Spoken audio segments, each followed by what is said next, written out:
কিন্তু আপনারা তো আমাদেরকে লগার সেটে পাঠিয়ে দিচ্ছেন। আপনার এখানে যারা বসা, আমার মাননীয় প্রধানমন্ত্রী কত বছর এক্সাইল, পাশে আমাদের মাননীয় এলজিআরডি মন্ত্রী কয়বার জেল খেটেছে, তার পাশে আমির খসরু সাহেব একসাথে জেলে ছিলাম, তার পাশে সালাউদ্দিন সাহেব কতদিন বিদেশে ছিল, এমন একটা ভাব কত বছর বিদেশে ছিল। এখানে আমরা যারা আছি আমরা সবাই জুলাই যোদ্ধা।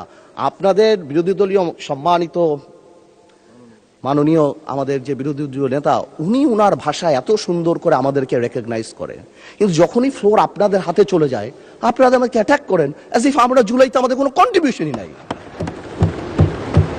একদিন এক ভাই দাঁড়িয়ে বলল, গতকালকে সম্মানিত সংসদ সদস্য দাঁড়িয়ে বলল যে আমাদের এখান থেকে বলা হয়েছে এই আন্দোলনের সাথে আমাদের সম্পৃক্ততা নাই। অফকোর্স আমরা এই কথা বলেছি because it was politically correct. We never wanted to give it a political face.